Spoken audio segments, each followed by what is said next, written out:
back to my channel. In this video I am sketching in my sketchbook. This is on Strathmore Tone Tan paper using Bic pens.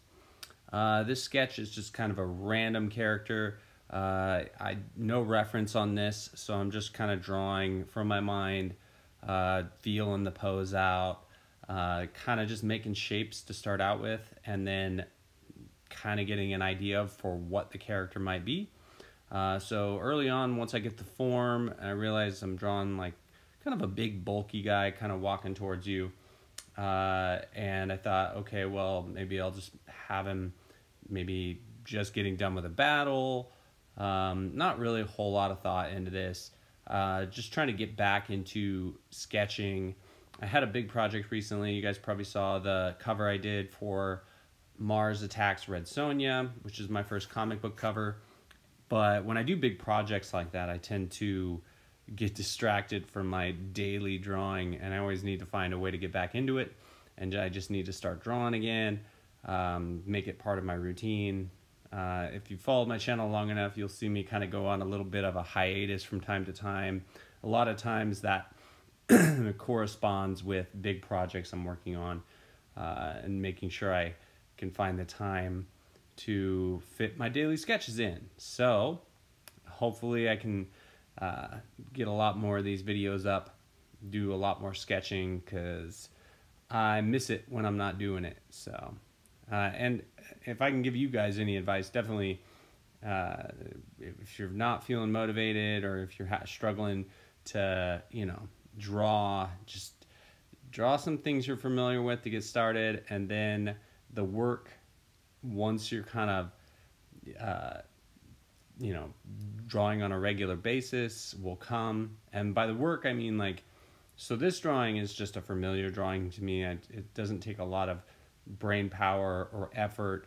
I'm not really working on a whole lot of cool stuff to get better in this drawing. I'm just kind of practicing, trying to get back in the routine of things. So after I kind of get back into my routine, then I'll start focusing on, okay, I need to reference some anatomy.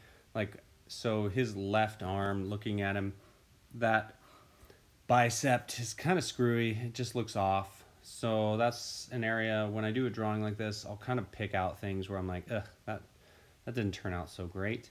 And so I'll reference, some arms, do some things like that. So doing drawings like this, this drawing, it does help me, because I'll pick out things that I'm like, well, I'm not doing that right, so I need to work on that. And a lot of times that's how I determine what I need to work on, is by doing sketches like this, where I'm not referencing anything. And the thing is when I reference stuff, I feel like I've gotten pretty good at, like, if I look at something, I can draw it without a whole lot of issues. Celebrity faces, anything, I can just look at something and draw it.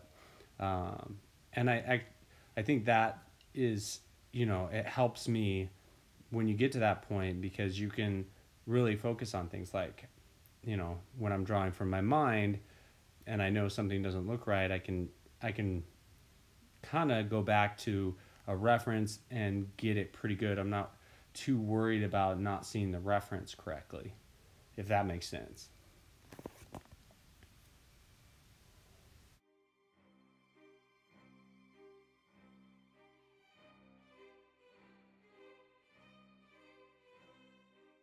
At this point, I'm done with my pink underdrawing.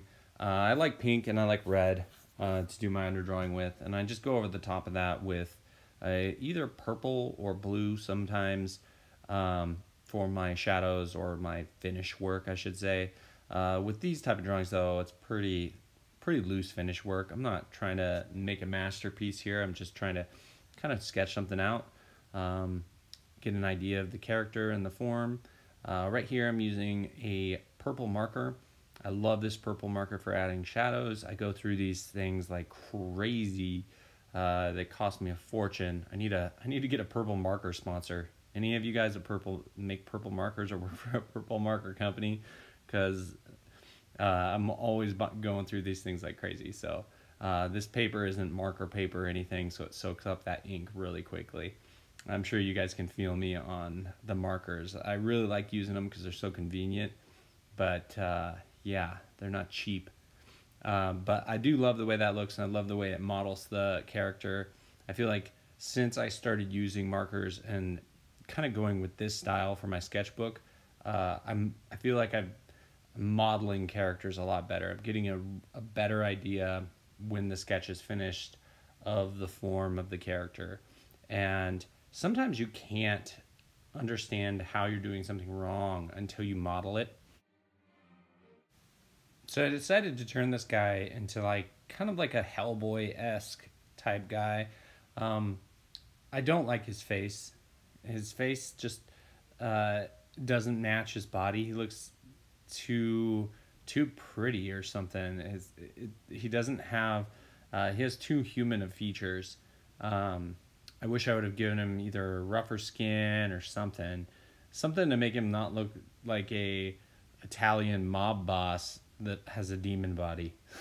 I don't know. That's what I'm seeing here. So.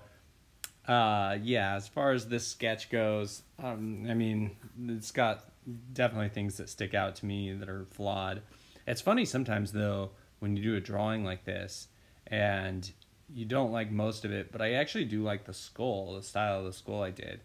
It's supposed to be kind of a weird robot skull, but I just liked its form. I liked where the eyes were located and how long the mouth is.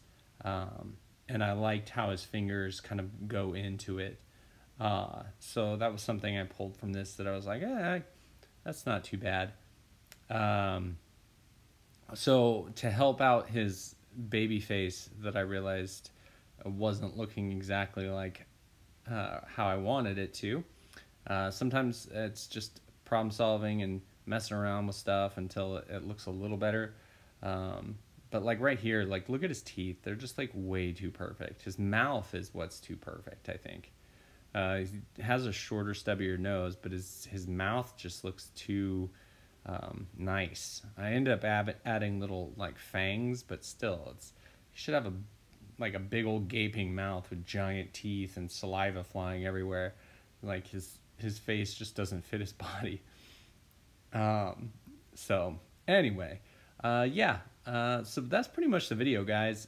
These are, I plan on doing more of these sketches where I just film, maybe do a time lapse. You've seen the Naruto one I did with my daughter, and then the original character one. I plan on doing a lot more stuff like that. Those were real-time videos. Let me know what you guys like better, the real-time stuff or the sped-up ones. I mean, I can always upload both, but, you know, it's just...